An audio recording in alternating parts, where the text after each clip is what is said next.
Earthworms are some of the most overlooked creatures to man. Without them, not only would the soil be insanely nutritious, but there'd be rotting plants and animals everywhere that would only very slowly break down without worms there to hasten the process. Um, Worms are very interesting animals even besides that. Their bodies are divided up into sections, split up on the inside by septums, which are little wall things. On each of these segments on the outside, there are little bristles or hairs called setae that help them move. They use this to move around by anchoring themselves with one set of setae, contracting their body, anchoring themselves with a setae on another side of their body, and then expanding themselves again. This is remarkably effective in moving the worm around. Another interesting thing about worms is that they breathe through their skin. This trait is shared with a lot of invertebrates, but with worms it's incredibly interesting. Through the mucus and such, the oxygen is able to be filtered through their skin. This is why worms don't survive very well on pavement. They basically drown in the air. There's several types of earthworms. There are the endogeic, anesic, and epigeic earthworms. The first type, endogeic, is what one normally thinks of when he thinks of a worm. They burrow from side to side, back and forth, and they eat whatever's in their path and digest everything. These are incredibly beneficial. The second type are anesic earthworms. These include night crawlers and similar big old worms. These ones make tunnels that are like 6 feet deep, and they go straight up and down, and they stay down there for like most of the day. They come up at night and go and eat, and then drag stuff in there, hence the name night crawlers. These help keep the subsoil somewhat nutritious, although it still isn't nutritious in the topsoil. The last kind is the epigeic earthworms, such as regulars, about which group I did my experiment on. These ones eat litter and such and live in the litter. They'll digest basically anything, including manure. Red wigglers are infamous for this. I did my project to solve these several problems. Number one, how does the presence of earthworms in the soil affect soil nutrition and acidity, specifically the soil, nitrogen, phosphorus, potassium, and organic matter? Number two, how does the several different materials in the soil affect nutrients and pH, namely various obvious or worm foods, such as, in this experiment, a mixture of foods, leaves, eggshell, and manufactured worm food. Number three, how do these same diets affect worm growth and reproduction? To test these hypotheses, and I designed the following experiments. I did these all pretty much together as one. First of all, I set up 8 buckets like this. One bucket with air holes draining the actual buckets. The actual buckets couldn't be used because for safety reasons, but set like so on dowels and a lid to catch the drainage. Fill with dirt that already put water into because of the dirt had become really dry, and with 150 worms in 4 out of the 8 buckets. I grouped these buckets into pairs, one bucket having worms and one bucket without worms. I set these into 4 groups, and I labeled them 1A, 1B, 2A, 2B, 3A, 3B, 4A, 4B. 1A and 1B I labeled worm chow, which is the brand name of the manufactured worm food I used. The number 2 ones I labeled them eggshell, and third leaves. The fourth was I did 4A a mixture and like a little 3 feeds on all these data charts. And 4B, absolutely nothing. I put worms, the ones with worms were the A's, and the ones without worms were the B's. After getting everything set up, I alternated feeding and watering the earthworms about one day to the other day, though I had to adjust these for practicality reasons. The mold was growing and occasionally they would get too much water or not enough water. But I still kept it constant between each of the different groups. After about 8 weeks of doing this, I filtered out all the different worms from the worm buckets, counted them and weighed them so I could test hypothesis 3, and took soil samples and sent them into the K-State soil lab for testing for test hypothesis 1 and 2. I got the following results eventually. For experiment 1, when according to the K-State soil lab, the results, apparently the phosphorus changed from the original to the end, but there didn't seem to be much of a difference directly related to worms. It seemed to be more related to the stuff being added to it. In the specific chart, the blue is the pretest, the lifted sample, the red is the worms, and green is the no worms. In fact, though usually the no worms had more than the worms. But for the potassium, or K, as its scientific name is, was kind of the same, but there wasn't really much of a trend in any direction. It was more just spikes. The percentage of organic matter was kind of the same as the potassium, except there was several huge spikes that almost makes you wonder if you need to do more tests to average them out, or if those really are how it works out.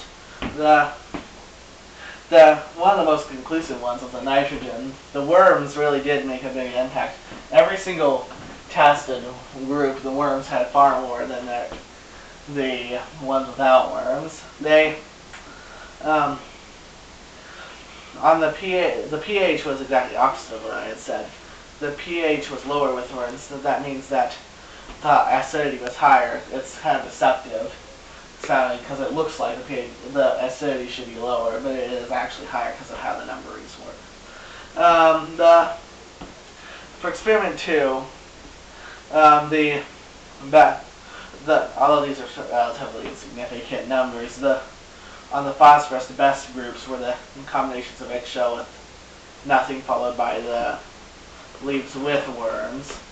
For the potassium, the ones with the most of that substance were the worm shell with no worms, and followed by the leaves with worms. The organic matter was odd. There was a few big spikes. The leaves with no worms, followed by the worm shell with worms, were the best, but it looks like it might be like anomalous or something like that, so I'd want to test that one more before drawing any real conclusions from that. The nitrogen, as I already have said, showed a big increase in the ones with worms over the ones without worms. So obviously these ones would be from the ones with worms. The eggshell with worms had the most, followed by the shell with worms. It was interesting. There was a trend. Obviously, there was a trend in eggs towards lots of nitrogen, even in the one without worms. There was quite a bit. Which was interesting because that particular bucket was really dry. But on the pH, the least amount of pH was with the chow with worms, followed by the eggs with worms. The most pH was the bucket 4B, which is the one I fed nothing to and just let sit as a control, followed by the original, tied with the leaves with no worms. These ones were all relatively high pH, low acidity, which might have had something to do with my results. For experiment 3, I counted out and measured out. I counted out all the different worms and measured them. The total population, well, the total worm population on each of them all dropped from the original down to they all dropped to 30, 40. The worm chop dropped rates, but wasn't a statistically significant number. It makes you wonder if there was some outside variables such as bucket size perhaps, or perhaps what we were feeding them or something like that that may have been messing with the results there. But interestingly, although it still dropped, the total worm mass that we had weighed with that thing dropped, but it obviously wasn't proportional to the drop in there. Therefore, the average mesh, which I added in later in the experiment because it made clearer results, increased strikingly. The 3A gained the most. Again, this one is kind of these two charts are kind of deceptive because the total weight and the average weight varied from group to group because it's impossible to totally get the same amount of worms with the same weight with the same number. But overall, 3A lost least, and then the average mass 3A gained most, which 3A is leaves with worms. There's quite a few conclusions you can draw from this. In the first experiment, I was wrong about the acidity. I had basically instead of reading about that worm castings, neutralize or make it more basic or basically anti-acidic. But I assumed that it must have done it in the same direction all the time. But because my soil samples were extremely basic and alkaline, they must have just diluted it or something like that. I read somewhere on the internet. The potassium, phosphorus, and organic matter were inconclusive and really didn't support or go against my hypothesis in any way. They really needed more testing. The nitrogen, my hypothesis was very clearly right, or at least there was something in there. The second experiment, I was both right and wrong. I predicted that I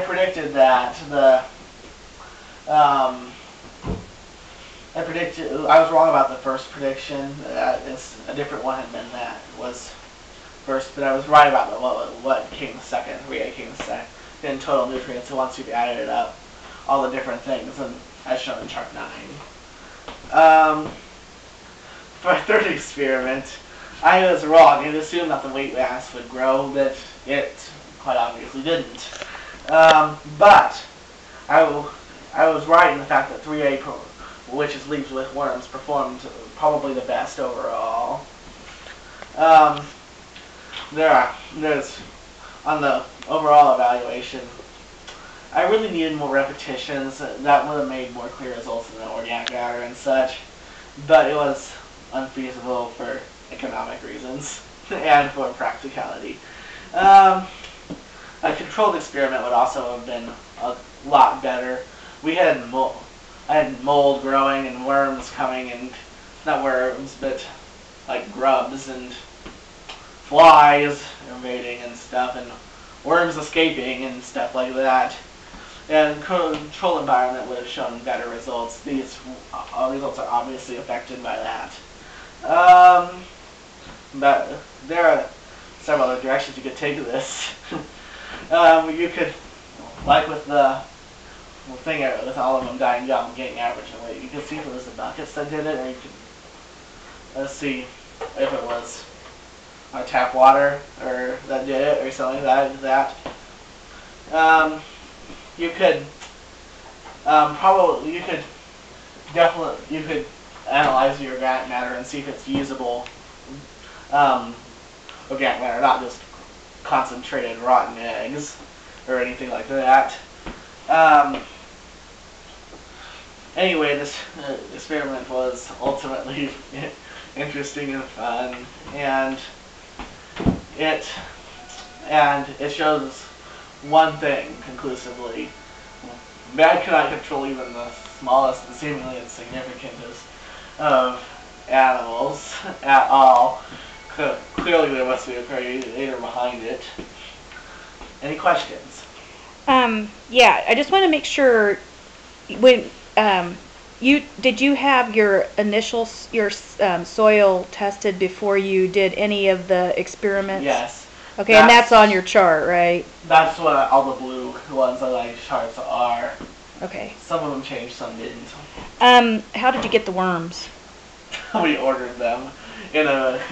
They came in a bag with just a little bit of soil. You could feel it squirm. What was the soil like in the buckets at the end of your experiment? The buckets with worms versus the bucket without the worms. What was the soil like? Well, this one can really be shown as a graph or as any real data, but the buckets with the worms, the dirt came out in clots and such, like you would expect it would. But with the other ones, the dirt came out like almost like as a sandcastle, mud pie thing that it really hadn't been mixed up at all. We had to search for worms, see if it had still things that might have affected it, but it was still interesting. Okay. Any other questions?